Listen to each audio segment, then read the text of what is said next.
Simon & Schuster Audio presents An Ancient Witch's Guide to Modern Dating by Cecilia Edward. Read by Shakira Shute.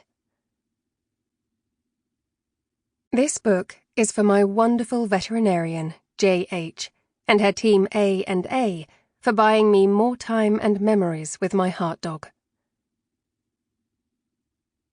Chapter 1. I love you, the man would soon say, and he would be forever hers.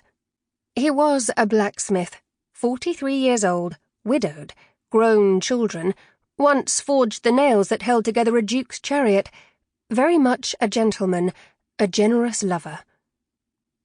Those attributes were listed on the blacksmith's resume in the matchmaker's big book of marriageable ladies and gentlemen. How the matchmaker had discovered that last point was fodder for gossip among the womenfolk washing linen by the creek. "This garden is breathtaking," the blacksmith said as he strolled along a thicket blooming with little white flowers. He knew he was in trouble. He had always thought this town he had lived in all his life was too ordinary. But today, the shrubs had never been this lush, the clouds never this fluffy, and his steps never this preppy. He was in love, and the object of his affection was Thorn Scarhart. The blacksmith and Thorn's relationship almost never was. When Thorn had approached the matchmaker to help her find a husband, Madame Maud hemmed and hawed. There had not been a client quite as unsuitable as Thorn.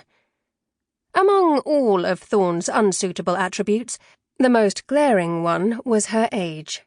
It was as huge a problem as it was a number. Most of the gentlemen in Madame Maud's big book wanted progeny. While it was possible to feign a pregnancy through the use of pillows, it was something else to conjure up the illusion of an offspring who would have to grow in size and personality over many years. The butcher's wife had recently conceived at 46, but even though she was at such an age, she was also an old hand at procreation. This was her 15th child. Meanwhile, the closest experience Thorn had to childbearing was when there was an especially good harvest of turnips, and she was hardly the only one in town that spring who suffered from windy colic. Still, Thorn was younger than the butcher's wife, even if not by much. It had seemed nothing short of miraculous when Madame Maud found a possible match for Thorn in the blacksmith.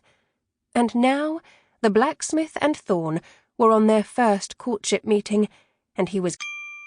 Sample complete. Ready to continue?